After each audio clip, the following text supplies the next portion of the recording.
उदयपुर गांव में हरि मोहन और उनकी पत्नी देवकी रहती थी। लेकिन देवकी बहुत ही लालची और जिद्दी औरत थी और उनका एक बेटा भी था जो शहर में नौकरी करता था। उनका नाम बल्लू था। हाँ जी, सुनते हो, मेरा बेटा बल्लू नौकरी करने लगा। मैं सोचती हूँ क्यों न बल्लू को शादी कर दूं। अरे भाग्यवान, मैं भी सोचता हूँ कि नई नवेली दुल्हन घर में आ जाए।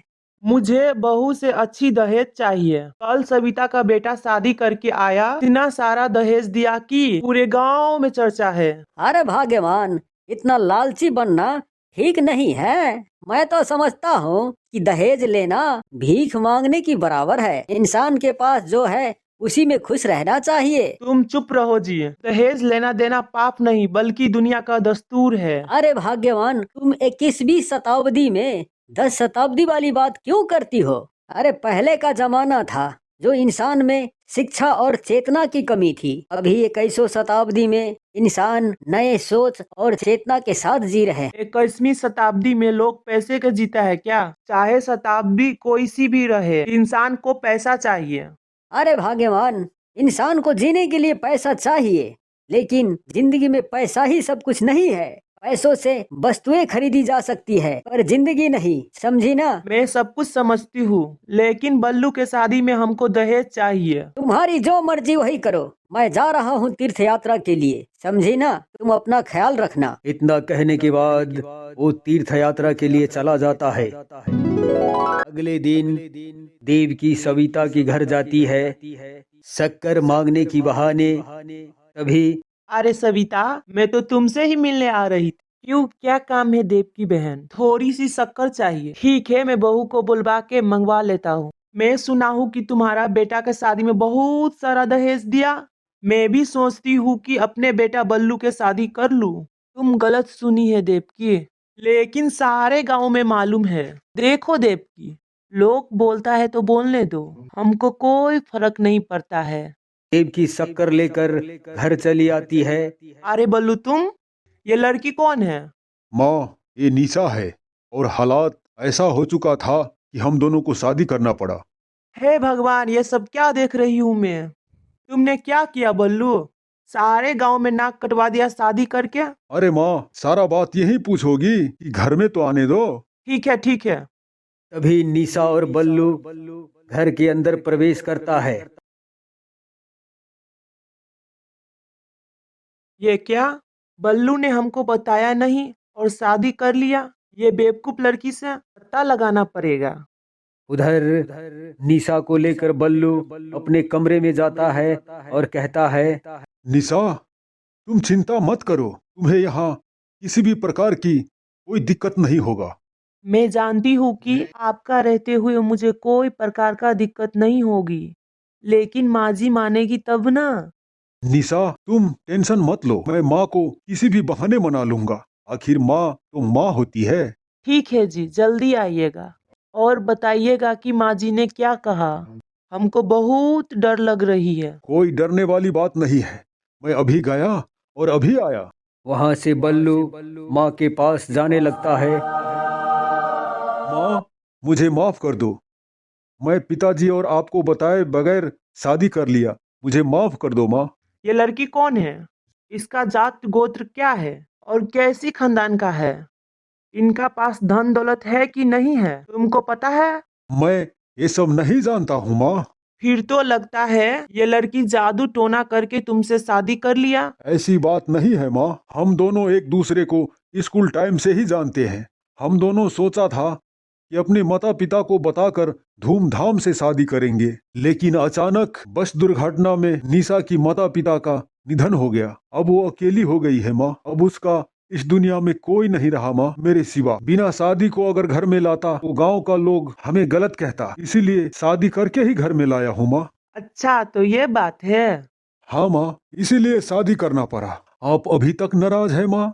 नहीं नहीं, मैं तुम पे नाराज नहीं हूँ। ठीक है माँ, मैं निशा के पास जाता हूँ। इतना कहने के बाद बल्लू निशा के पास खुशी खुशी चला जाता है। अच्छा, तो ये बात है। अगर अभी मैं कुछ करती हूँ तो ये हमें छोड़ के चला जाएगा उस लड़की के साथ, लेकिन मेरा इजाजत के बगैर शादी किया। मेरा दहेज बुरा दिया। मैं ऐसी हालात करूंगी कि वो घर छोड़ के भाग जाएगी। अरे निशा, माँ हमारे शादी से बहुत खुश है और हमें कुछ कहा भी नहीं। मैं तो बहुत ही डर गई थी कि क्या होगा और बहुत परेशान भी थी। अब तुम्हें डरने की और परेशान होने की कोई जरूरत नहीं है निशा, खुश हो जाओ निशा। आप बोल रहे थे कि घर पे माँ और पिताजी है, लेकिन माँ तो है, पिताजी कहाँ है? पिताजी तीर्थ यात्रा पर गए हुए हैं, 2-4 दिन के बाद वापिस आ जाएंगे। इतना सब करते हुए 1 माह बीत जाता है। अगली सुबह माँ, मैं और निशा शहर जाना चाहता हूँ, वहाँ बहुत सारा काम रुका हुआ है।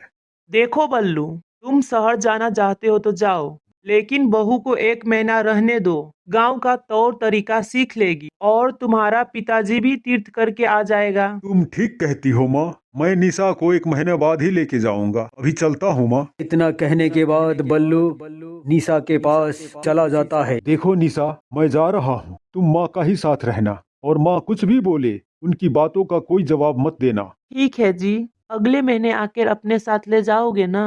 माँ भी बोली है कि अगले महीने हम दोनों एक ही साथ रहेंगे। ठीक है जी, अपना ख्याल रखना और टाइम से खाना खा लेना। इतना सब करने के बाद बल्लू काम करने के लिए शहर की तरफ चला जाता है। हे भगवान, अब क्या होगा? बल्लू चला गया, अब ये अकेली घर में है। कैसे भी करके इस चुड़ैल को घर से निकाल दूंगी। बहू, अरे बहू। तभी वहाँ निशा आती है। जी सासू माँ, कहिए क्या काम है? तुम्हारी माता पिता के निधन के बाद तुम्हारी संपत्ति का क्या हुआ? हमारे पास कोई संपत्ति नहीं है। हमारा पिताजी शहर में छोटा मोटा काम करता था, हम लोग किराए के घर पे रहते थे। तुमने हमारे बेटे को संपत्ति देख के शादी किया, जादू टोना करके? नहीं माँ जी, मैंने बल्लू को संपत्ति देखकर नहीं शादी किया।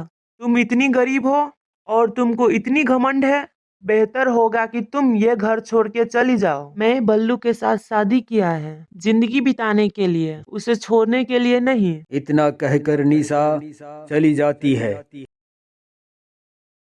आज मैं इसे छोड़ूंगी नहीं, घर से बाहर निकाल के रहूंगी।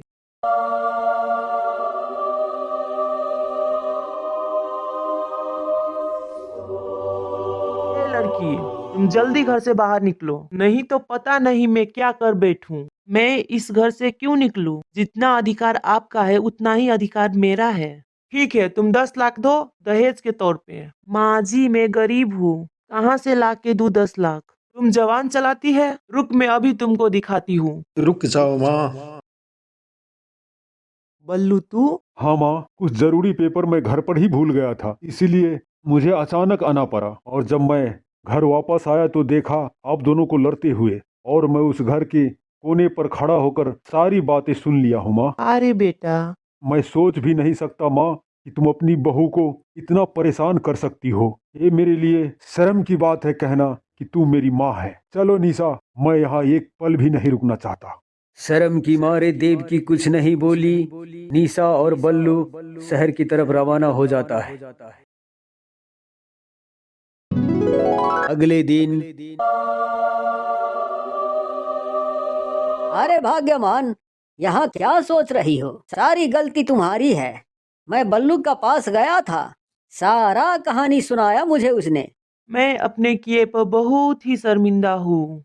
देखो भाग्यवान, बहू घर में लक्ष्मी की रूप होती है और तुमने लक्ष्मी जैसी बहू को घर से निकाल दिया, वो भी दहेज के कारण। जरा सोचो देवकी, तुमने कितना बड़ा पाप किया। आज के बाद किसी भी लालच में नहीं पड़ूंगी। आप किसी भी तरह बहू और बेटे को मना के ले आइए। खैर चलो, देर सही तुम्हें समझ में आ ही गया।